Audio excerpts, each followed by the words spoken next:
ao ver programas como o Shark Tank, ou ver histórias que vão para as notícias ou para as capas das revistas ou dos blogs de empresa X que captou uma ronda de 100 milhões de euros, etc. Então, parece-me que os mitos da experiência que vou ouvindo são que é fácil, fácil no sentido, deixa-me corrigir, fácil no sentido até de ser rápido. Até pode ser difícil, mas que depois é um processo rápido.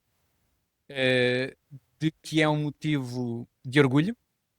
ehm, e para não ficarmos só com dois, porque eu gosto sempre do três, portanto, que é fácil, que é um motivo de orgulho. E acho que há um outro mito, um bocadinho aqui no lado contrário, de que o investidor é um tubarão que vem aqui para comer e dominar o negócio e vou ficar sem nada.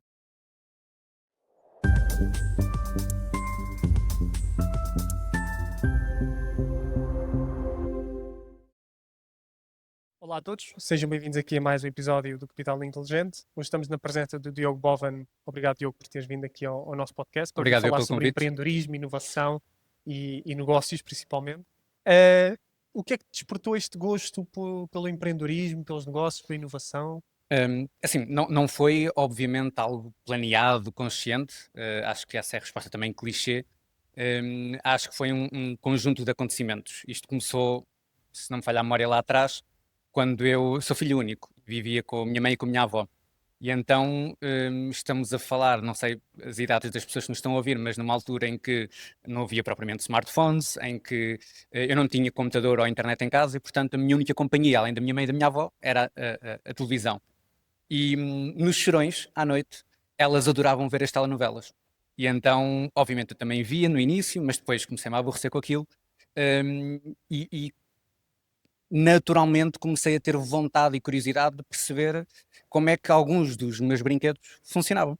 E comecei a desmanchar alguns dos brinquedos, a grua, o trator, etc. Tinha para aí 7, 8 anos, salvo erro. E de forma mais ou menos empírica eu fui percebendo, ok, está aqui um motor, está aqui uma pilha, sem conhecimento qualquer teórico, mas fui percebendo como é que aquilo funcionava. E a certa altura era preciso voltar a montar os brinquedos e eu não conseguia fazer isso. E então decidi brincar com as peças e comecei a criar pequenas engenhocas, desde ventoinhas portáteis, criar um sistema de alarme para o meu cacifo da escola, por aí fora. E a certa altura, isto parece que estou a dar uma volta muito grande, mas isto vai bater certo, porque a certa altura eu lembro-me de ver a minha avó, eu já contei esta história várias vezes, mas eu lembro-me de ver a minha avó hum, a ver a novela e ela costurava e, portanto, ela tinha muito hábito de ter um carro de linhas que estava no final e punha-se a enrolar um carro de linhas novo que estava no final para esse novo. E, portanto, estava ali uma hora e tal, que era o tempo da novela, a enrolar aquilo. E aquilo fazia-me confusão, porque é que ela está a fazer este trabalho manual. Então decidi criar uma máquina, uma engenhoca, em que ela metia o carro de linhas vazio de um lado, o carro de linhas cheio do outro, dava um nó, carregava num botão e aquilo em 2 minutos enrolava. Uma coisa super simples, feita com uma caixa de sapatos, fita cola, as peças dos meus brinquedos, por aí fora. Qual é que foi a magia disso? É que foi a primeira vez que eu senti que estava a conseguir, ou tinha feito alguma coisa que, nem que fosse momentaneamente, estava a ser útil para alguém e não era só algo para mim próprio e só para o meu lazer.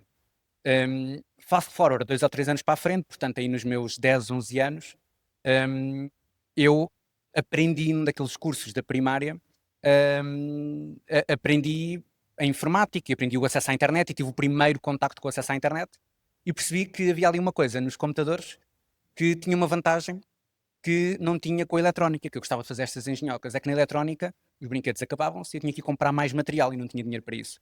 E no computador não, bastando ter um acesso à internet e um computador, eu conseguia criar o que fosse possível imaginar virtualmente. E então, depois desse curso acabar, isto foi do meu quarto para o meu quinto ano, eu decidi aprender a programar, programação muito elementar para fazer alguns websites, no verão, e usando o computador de uma escola que era emprestado na própria escola, e alguns mentores, alguns alunos dessa escola mais velhos que me iam ensinando, estamos a falar da Escola Superior de Educação de Coimbra, hum, eu lancei o meu primeiro website.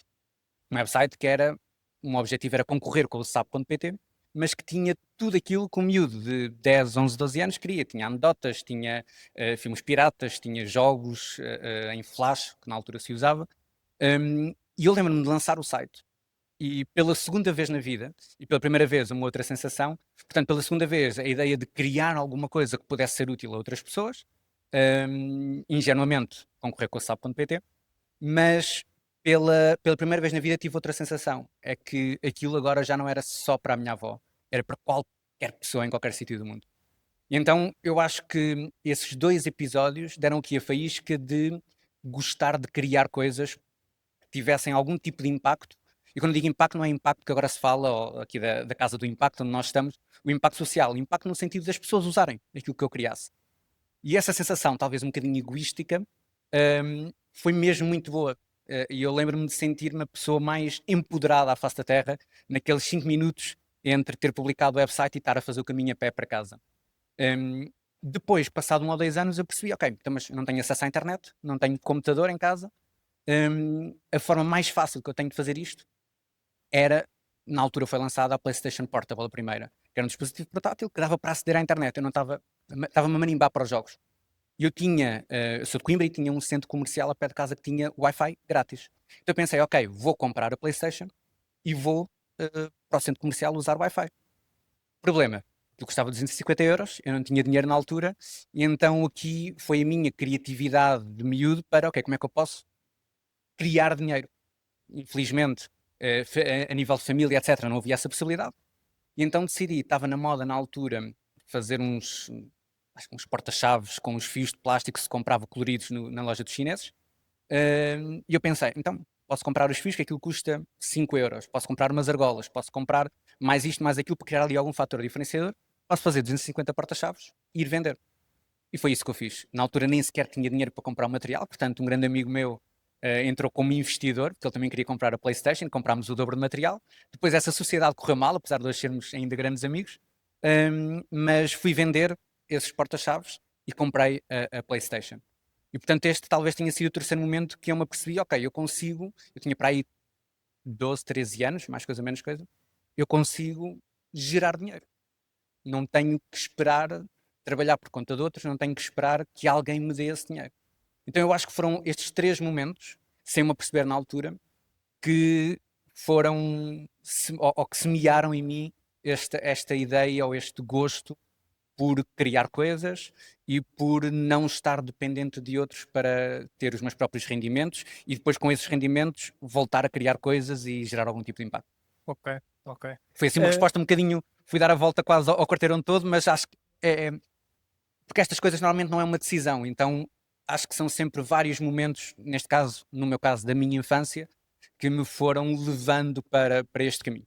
e tendo em conta aquilo que tu disseste em relação aos erros que tu foste cometendo no teu percurso enquanto empreendedor, a Uhum. vender os porta-chaves, etc., quais é que são os erros que tu vês hoje em dia os empreendedores a cometerem, tendo em conta a informação que já têm, as idades que também Uhum. já têm? Como é que tu olhas para isso? Hum, Há muito tipo de erros, mas normalmente quem está a começar, deixa-me pensar aqui quais é que são os principais. Eu acho que um dos erros hum, é que o principal erro é que a malta tem medo de começar. Portanto, a malta até tem a vontade, tem a ideia, ou tem algumas ideias, mas depois há sempre ali qualquer coisa, não é o momento certo, ou não têm dinheiro, acham que não têm dinheiro, hum, não vão priorizar outras coisas, tudo legítimo, mas é simplesmente o nem sequer tentar. Acho que esse é o erro mais crasso, não é? Depois, a malta que decide dar aqui alguns passos, hum, eu costumo dizer isto de outra forma, mas hoje, aqui só para aqui para o podcast, vou dizer de uma forma um bocadinho diferente que me tem feito mais sentido.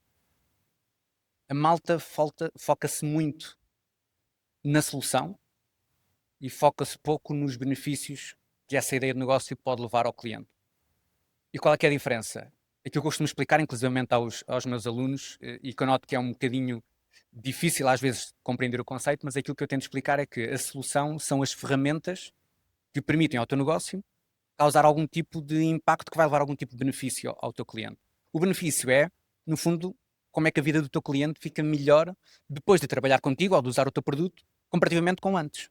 Então, por exemplo, hum, no caso da Uber, o benefício da Uber não é uma aplicação que te permite chamar um motorista ou um carro para ir do sítio para o sítio que tu queres, com pagamento digital, etc. isso são as ferramentas, isso é a solução. É uma aplicação que foi desenvolvida, que permite através da internet A, B e C. Na verdade, ninguém quer tirar do bolso o telemóvel, desbloquear, abrir a aplicação da Uber e fazer aquele processo todo. É só ferramenta.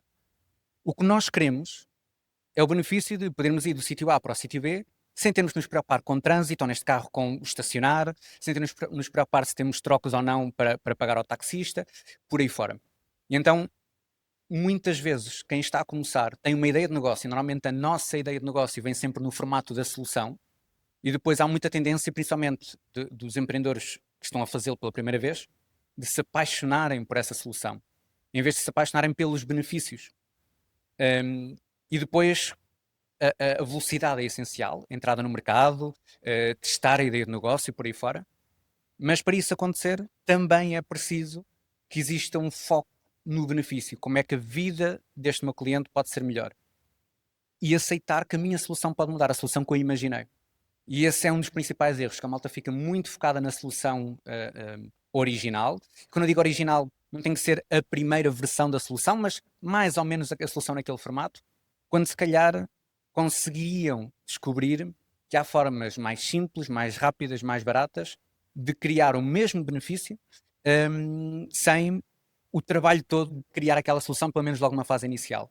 Uma forma que eu costumo dizer isto, ligeiramente diferente, é que a malta apaixona-se pela solução, devia se apaixonar pelo problema que estão a resolver, que é mais ou menos o mesmo, porque o benefício é a interseção entre o problema que estamos a resolver com para quem é que estamos a resolver este problema. Então acho que é isso, esse é um dos principais erros. Diria que o outro erro, para terminar, para dar aqui três, principalmente quem está a começar, tem muito, muito, muito medo de partilhar as suas ideias, partilhar o que está a fazer, faz muito caixinha, tem medo que lhe roubem as ideias, e isso faz com que fiquem muito sozinhos e que não recebem o feedback que poderiam receber, seja bom, seja mau, e perdem, se calhar, oportunidades super interessantes para desenvolver mais rapidamente a ideia, com este medo constante de que alguém roube a ideia de negócio. Obviamente que pode acontecer, tal e qual como sairmos de casa, atravessar na passadeira e sermos atropelados, mas a probabilidade disso acontecer, desde que tenhamos um mínimo bom senso, e não vamos diretamente a um possível concorrente partilhar a ideia, mas a probabilidade de um estranho qualquer que está a trabalhar numa outra área, mesmo que tenha experiência em negócio e tenha dinheiro, ouvir uma ideia que não tem nada a ver com a área dele e dar-se ao trabalho de pegar na ideia e ir replicar aquela ideia, tão raro que mesmo que isso acontecesse, o mérito era dessa pessoa versus a outra que só ficou na ideia. Porque o que conta muito é a execução e não a ideia. Portanto, eu diria que são estas três, ou seja, o simplesmente não tentar, o focarem-se demasiados na solução e ignorarem o problema e os benefícios, e esta última ideia de não estarem predispostos a partilhar com medo de que alguém roube a ideia. E depois também quando o founder ou o empreendedor está a ver no mercado como é que a ideia, como é que o mercado reage à ideia de negócio, também é uma boa forma de saber, olha, se calhar eu devia experimentar com este público-alvo, se calhar eu podia ter em conta também estes problemas possivelmente legais ou possivelmente de operações de logística, tendo em conta o mercado onde eu quero inserir. E também é importante, e nós vemos com vários convidados, que um dos erros principais que os founders e que os empreendedores cometem é mesmo não aceitar um certo feedback que poderia ser positivo para a sua ideia. Sim, 100% de acordo, também vejo isso bastante, sendo que aí é um bocadinho mais difícil, até para quem nos está a ver, porque não há propriamente um conselho que se possa dar para, ok, faz assim. Porque na verdade, eu acredito muito que quando estamos a empreender, a criar alguma coisa, principalmente se for uma startup ou algum negócio que esteja a fazer algo pela primeira vez, algo inovador, tem que haver aqui um misto de quase uma espécie de dupla personalidade, que é, por um lado, feedback é o mais importante para nós iterarmos e evoluirmos. Por outro lado, se só formos por aquilo que os outros dizem, nunca fazemos nada diferente.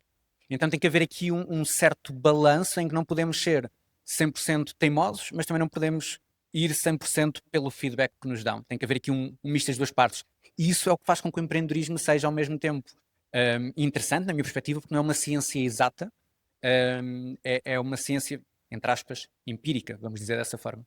Então, acho que isso acontece sim, mas é muito difícil ter este jogo de cintura e estar ali no sweet spot. E também saber filtrar o tipo de feedback, porque Totalmente. existe muita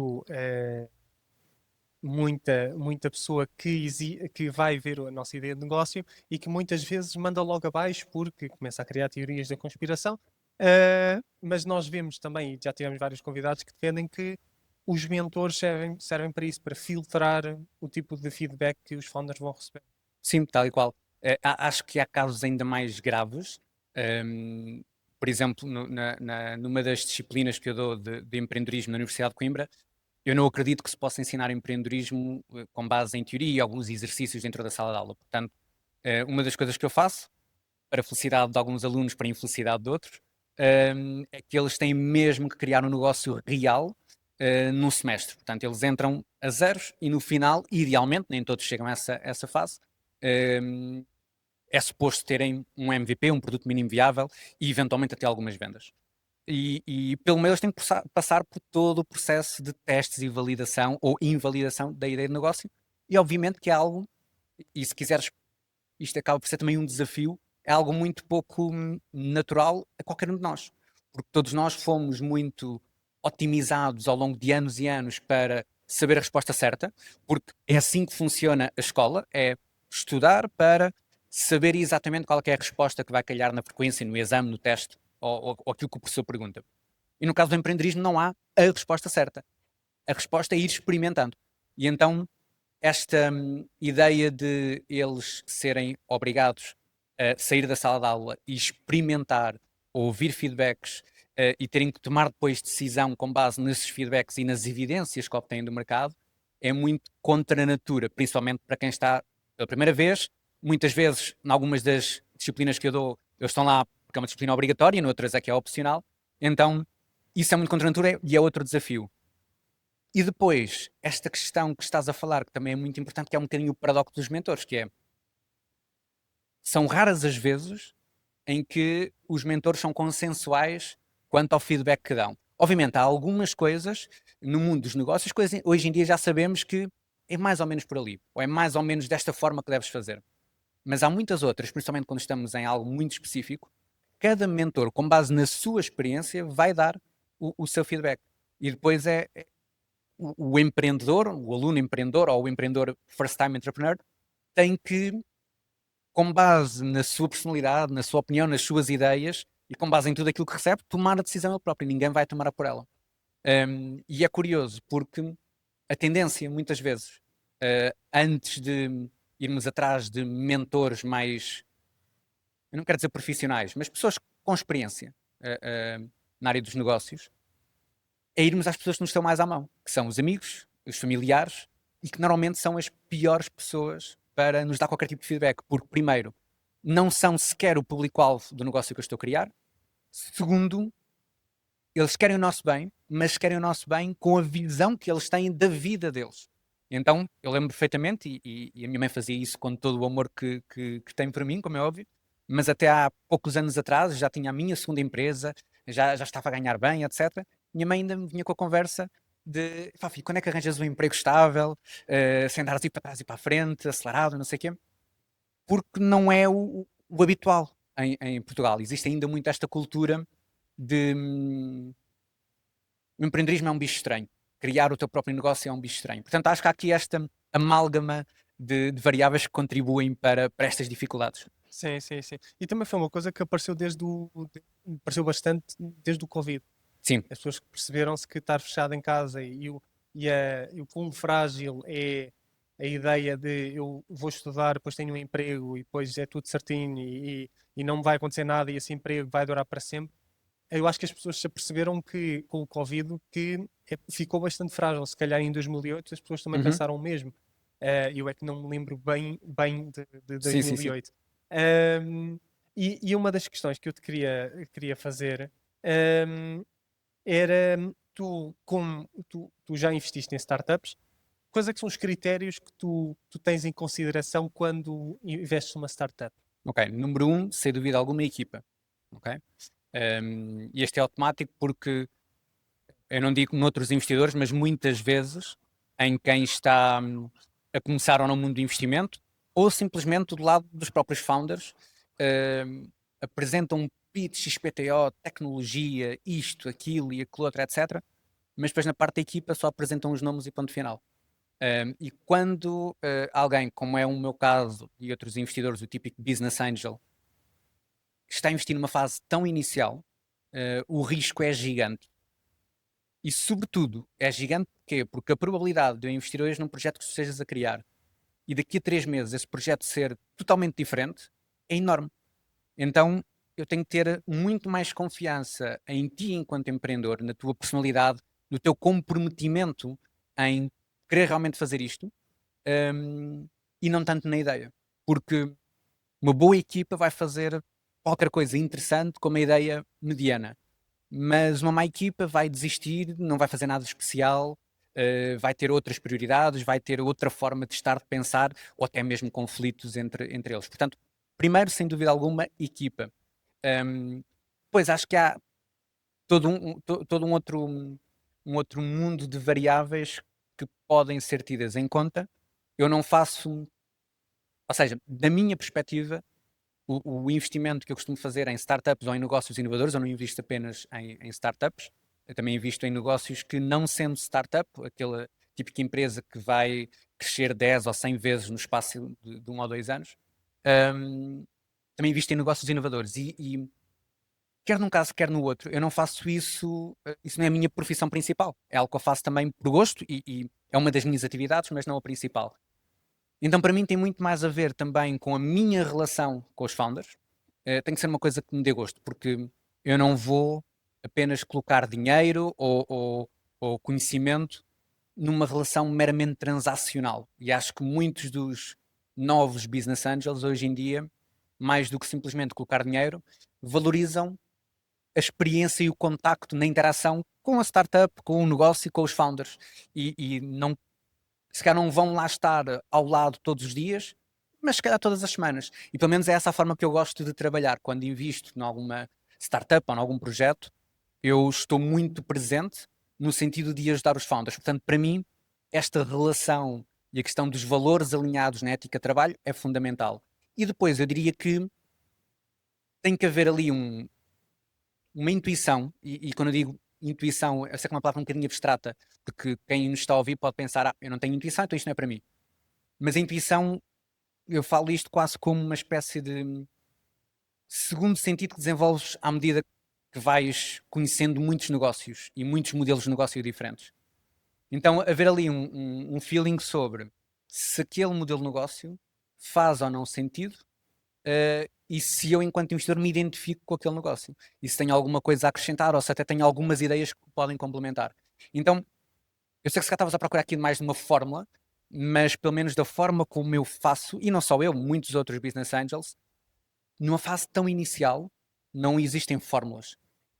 Existe equipa, existe relação e existe paixão de parte a parte em trabalhar num determinado negócio. Sei lá, um dos negócios que eu estou a investir neste momento, se eu levasse ao comitê de investimento de capitais de risco, business angels profissionais, veículos de investimento profissionais, provavelmente não passaria.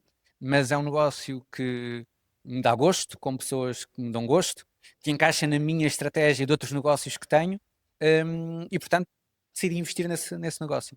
Então, da minha perspectiva, é muito mais uma questão relacional e de fazer ou não sentido para mim ou para a minha visão Hum, do mundo. Quais é que são os maiores mitos que os empreendedores e os founders ouvem sobre o levantamento de capital? Os maiores mitos.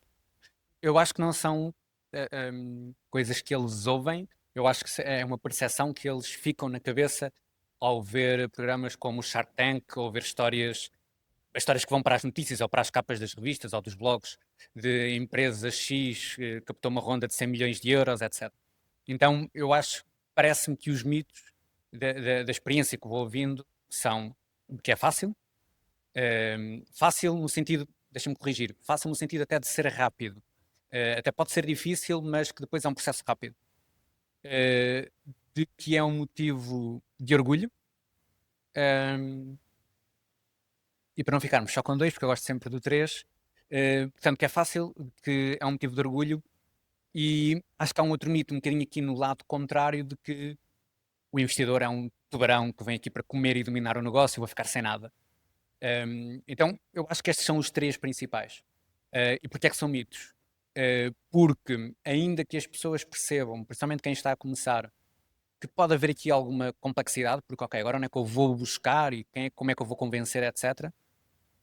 Acreditam que depois de conhecerem as pessoas certas, hum, é dizerem, olha, estou à procura de 50 mil euros para o meu negócio, que aquilo que existe é este PowerPoint, vamos almoçar e vais investir, pode ser?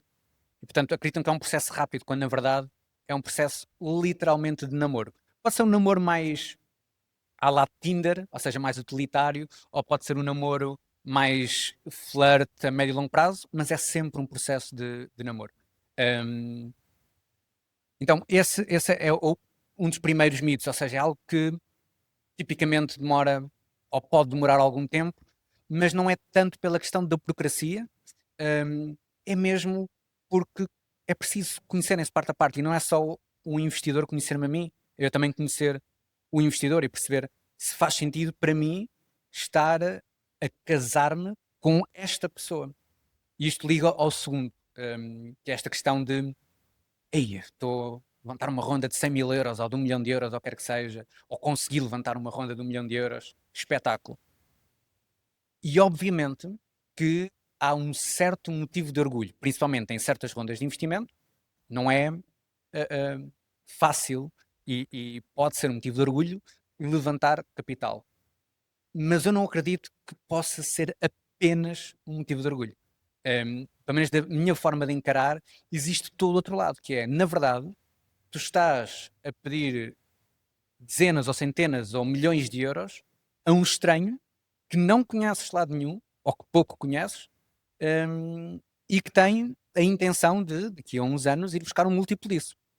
Portanto, eu lembro-me muito bem, de forma muito, muito clara, da primeira vez que eu captei investimento. Foram 20 mil euros.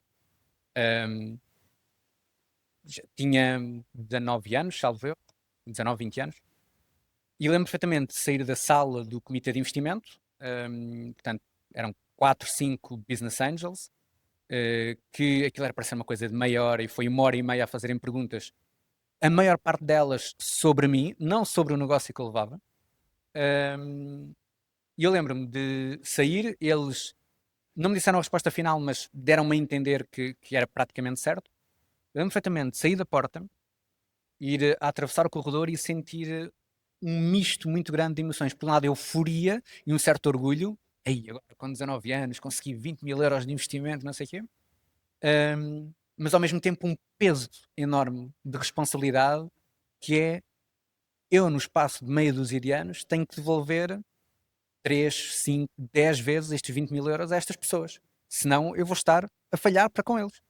Um, então eu tive muito esta dicotomia de sentimento. Então, para mim, isto é uma perspectiva muito pessoal, eu acho que o objetivo, quando crias um negócio, não pode ser captar investimento. Mais uma vez, captar investimento é uma ferramenta que tu deves usar de forma muito, muito, muito estratégica para o teu negócio conseguir crescer mais rapidamente. E, portanto, deve ser algo que tu fazes se for realmente necessário e no momento certo. Obviamente que não há um momento perfeito, mas estrategicamente há momentos melhores do que outros. Então, esse é outro. Depois, a questão de verem os investidores como tubarões, alguém que vai canibalizar o negócio, alguém que vai ali dominar, eu acho que isso está muito associado não só à imagem ficcional daquilo que tu vê na televisão, do Shark Tank, que popularizou muito esta ideia dos tubarões. Não nos podemos esquecer que aquilo é um reality show, ok? Portanto, é suposto para a televisão haver ali alguma assertividade, às vezes até alguma agressividade. Na vida real, fora da televisão, obviamente que existem sharks, no sentido de pessoas que só estão aqui pelo dinheiro e ponto final. Daquilo que eu vou vendo, são cada vez menos. A maior parte dos investidores que estão, que existem e que estão a começar, portugueses lá fora na Europa, uma fase inicial, portanto, business angels, são investidores cuja principal motivação é muito menos o dinheiro, é muito mais a experiência e a oportunidade de estar envolvidos num negócio com founders a criar alguma coisa que lhes entusiasma. E depois é uma coisa curiosa que nós também já recebemos aqui Business Angels, que eles desmistificam ao ponto de há muita gente que pensa que quando ouvem falar em investidor, pensa que são milhões, que a pessoa tem, que quando é investidor é milionário e que tem milhões na Exatamente. conta, etc. Quando há muitos Business Angels que começam com tickets de 5, 10 mil euros, com 15 mil euros ou até, às vezes menos até, Uhum. para projetos mesmo early stage. E é curioso ver às vezes a reação de empreendedores sem acabados de entrar no mercado a perceberem-se disso de, afinal, se eu precisar de dinheiro não preciso já contactar os fundos de investimento, tenho aqui um meio termo que também o nível de responsabilidade é muito menor, Uhum. porque as pessoas, os empreendedores, quando conseguem levantar dinheiro, às vezes esquecem-se, podem se esquecer, não quero estar aqui a dizer que são todos, mas podem se esquecer que isso vem com isso, como tu já disseste, vem um grande nível de responsabilidade Sim. e de compromisso, porque não é só o facto de eu daqui a meia dúzia de anos tenho de devolver este montante vezes 3, vezes 4, vezes 5, mas sim eu estou literalmente com o dinheiro de outras pessoas e às vezes outras entidades com mais dinheiro do que eu, obviamente, e com maior poder de decisão e poder de influência Totalmente, na empresa. totalmente. E não só isso, mas também esta, esta ideia de que efetivamente eles estão só pelo dinheiro, não. Eles estão a investir dinheiro, mas muitas vezes um bom investidor early stage, portanto business angel, ou mesmo sem ser business angel, vai investir o seu tempo, a sua energia, a sua rede de contactos, que é tão ou mais valioso para muitos dos investidores do que o tempo. Um, e isso é algo que eu, pelo menos, quando recebo investimento nas startups ou nos negócios, nos empresários a quem dou mentoria ou com quem eu trabalho, eu tento sempre deixá-los o máximo conscientes disso, que eles não estão a ir buscar dinheiro grátis. Um, eles estão literalmente a casar-se com uma pessoa, um sócio, é como se fosse um marido, uma esposa, com quem vão passar algum tempo e alguém que pode ser determinante para o sucesso da pessoa individualmente ou do negócio. E eu tenho, felizmente, até hoje, todos os investidores com quem eu me cruzei foram, não tenho razões de queixa. Obviamente tive investidores melhores do que outros, mas um dos investidores, foi o meu primeiro investidor, é uma das pessoas que eu, olhando para toda a minha vida, estarei eternamente grato porque uma boa parte do meu sucesso foi impulsionado por ele e não pelos 20 mil euros ou o que quer que seja que ele tenha investido, mas pelo conhecimento, pela experiência, pela mentoria que ele me foi dando. E também, por acaso, há pouco referiste uma coisa interessante, que às vezes os business angels, principalmente, pelo menos é a ideia que me têm transmitido e a ideia que eu tenho visto também no mercado, os business angels têm muito mais preocupação e às vezes os founders têm mais necessidade de, ok, eu tenho este investidor aqui à minha frente, mas não preciso um pouco de capital da parte dele, mas preciso mais, se calhar, do expertise ou rede de contactos dele, que vai-me abrir muito mais portas do que possivelmente se me dessem 100 mil euros me conseguisse abrir as Tal e qual, portas. tal e qual. Até porque o dinheiro eh, eh, tu podes ganhar, perder, fazer maus investimentos. Há duas coisas em que isso não acontece. O conhecimento, a partir do momento que ganhas conhecimento, é teu para sempre, ponto final. Um, e, além do conhecimento, o tempo. E tanto o teu tempo enquanto founder, como o tempo do investidor, do mentor, do advisor, o que quer que seja. Então, se tu conseguires, com a ajuda de um mentor, com a ajuda de alguém com mais experiência, com a ajuda de um investidor, perceber que a tua ideia de negócio, que tu tanto estás apaixonado, perceber que afinal não faz sentido em 2 meses em vez de em 2 anos, não é só o conhecimento que ganhaste, todo o tempo e custo de oportunidade que poupaste para poder fazer outra coisa a seguir, para poder iterar, para poder pivotar e para poder focar-te em alguma coisa que poderá ter uma melhor hipótese de funcionar. Ok. Então, para nós terminarmos aqui o episódio, ia-te fazer uma última questão. Como é que tu olhas para o futuro do venture capital em Portugal? Achas que já é um mercado saturado ou achas que é um mercado que ainda pode receber novos investidores, novos tipos de investidores? Como é que tu olhas para isto? Sim, eu acho que atualmente o ecossistema de venture capital, business angels em Portugal está a ficar cada vez mais maduro. Isto com muito mérito de algumas pessoas o Pedro e o Rui da Core Angels, o Tocha da Olisipo e outros investidores que têm contribuído em muito para a maturidade enorme do ecossistema de Venture Capital e Business Angels em Portugal, comparativamente até com outros países. Acho que outra coisa que também ajuda é o facto de, recentemente, e quando eu digo recentemente, será nos últimos 5 anos, começámos, parece-me aqui, a entrar numa espécie de segunda grande geração de empreendedores em Portugal. Tivemos o primeiro boom de empreendedores, a malta que toda a gente conhece, que criou os primeiros unicórnios, etc., e que agora decidiram, felizmente, começar a fazer aqui um give back e, portanto, pegar um bocadinho em alguma riqueza que foram ganhando com os seus negócios e investir em novos projetos. Então, eu acho que está francamente em crescimento. Eu acho que está a ser cada vez mais democratizado, até com iniciativas como Angels Way, da qual eu também faço parte, que dá a possibilidade de qualquer pessoa com tickets muito, muito baixos ter aqui a experiência quase até pedagógica, no sentido de se informar, de participar num fundo de investimento em startups.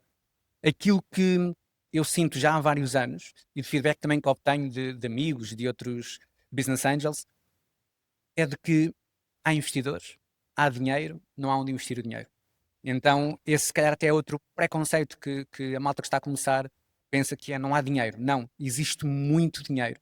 Não existe massa crítica suficiente, hum, equipas, empreendedores com ideias suficientemente diferenciadoras, com uma postura realmente comprometida para ir buscar esse dinheiro. Então, eu acredito muito que o venture capital em Portugal, os business angels, vão sendo cada vez mais profissionalizados. E um exemplo disso é que há uns anos atrás tínhamos aqui muito o conceito de o investidor, o típico empresário mais clássico que ganhou algum dinheiro e agora pega no próprio dinheiro e quer reinvestir em alguma startup, em algum negócio. E hoje em dia, não quer dizer que não aconteça, mas é cada vez mais raro, porque os business angels começaram-se a organizar em fundos de investimento, em veículos de investimento, tem benefícios para todas as partes. Tem benefícios para o próprio business angel, porque está a mitigar o seu risco, em vez de, sei lá, tem 50 mil euros disponível, que se calhar dava para investir numa ou duas startups, se juntar com mais 10, tem 500 mil lá para investir em várias startups e mitigar o risco. Mas por outro lado também para a startup, porque recebe o investimento, mas tem atrás desse investimento não apenas uma pessoa que pode ajudar o founder, a startup, mas uma série de investidores que estão naquele fundo e que podem contribuir. Isso é muito notório, não só na Angels Way, estamos a falar de um fundo de investimento com 1 milhão de euros para investir em 20 startups agora ao longo dos próximos 10 anos. Que é suportado por à volta de 430 investidores. Portanto, muito mais do que o dinheiro que as startups vão receber, é todo o potencial networking, know-how dos 430 investidores. E depois existem outros grupos de investimento, como a Core Angels, etc., que fazem um trabalho também excelente, principalmente na formação de novos business angels, no sentido de pessoas que já têm a sua vida estabilizada, têm sucesso na sua vida profissional, na sua vida financeira e já provavelmente já fazem investimento no imobiliário, na bolsa, querem diversificar, mas não têm o conhecimento, a experiência para começar agora a investir em negócios inovadores ou em startups. E a malta da Core Angels, que agora salvo erro, eu não sei o nome da marca que eles estão a utilizar para fazer isso, mas eles têm projetos muito interessantes para em toda a Europa e também em Portugal formarem empresários, empreendedores, pessoas que têm algum capital para serem investidores business angels, muito nesta ética que eu me identifico muito, que é não tem a ver só com o dinheiro. É muito mais do que a parte financeira. Então eu acho que há estas duas vertentes, que é, por um lado, o ecossistema está a amadurecer, ainda tem um caminho a percorrer, mas temos tido bons atores no ecossistema a contribuir para isso. Por outro lado, falta é massa crítica, o que falta, na meu ver, é cultivar muito mais esta atitude empreendedora nas pessoas, nos portugueses, que é muito ainda. Eu tenho uma turma, todos os anos eu tenho uma turma nova com à volta de 100 alunos. E desses 100, a maior parte nem sequer pensa na hipótese de que podem empreender. Eles têm, e não é culpa deles, é pela sociedade, da forma como vivemos e como somos educados, o que eles têm em mente é o script. Ou acabo o curso e vou trabalhar por conta de outros, ou acabo o curso e vou para carreira académica, investigação, dar aulas, etc. Existem ali uns 10% que efetivamente, epá, isso até pode ser interessante. Vamos aqui aproveitar a disciplina para perceber se é ou não interessante. Então, uma das formas que eu vejo também o meu papel enquanto docente, seja na Universidade de Coimbra, seja quando sou convidado para dar aulas noutras universidades, ou palestras ou workshops, em programas de aceleração, é muito mais esta ideia de mostrar que hoje em dia qualquer um de nós tem a possibilidade de ser empreendedor, ainda que nem todos vamos ser empreendedores, nem é suposto isso acontecer, mas é mais uma hipótese que temos. Ao contrário de há 50, 100 anos atrás, que era preciso ter, isso sim, muito capital, era impossível gravar um podcast como vocês estão a fazer, com um investimento reduzido, era preciso ter um estúdio profissional, uma televisão, etc. Hoje em dia, com o telemóvel, conseguimos fazer uma série de negócios digitais e todos outros, que também até com as cozinhas virtuais podemos lançar um restaurante a 1/10 do custo. Então, tem muito mais a ver com isto que eu acho que é necessário, que é inspirar a malta a criar os seus próprios negócios, seja para o seu próprio emprego, seja negócios para depois gerar mais emprego e afins, que depois podem ir buscar capital daquele que já existe. E eu diria que é isto. Só mesmo para terminar, e desculpa estar-me a alongar, mas porque eu acho que é aqui uma vertente importante que contribui, que é algo que eu tenho tido também cada vez mais vontade, e estou a trabalhar aqui até num projeto nesse sentido, que tem a ver com a ligação do mundo académico e de investigação com o empreendedorismo e com capital de risco.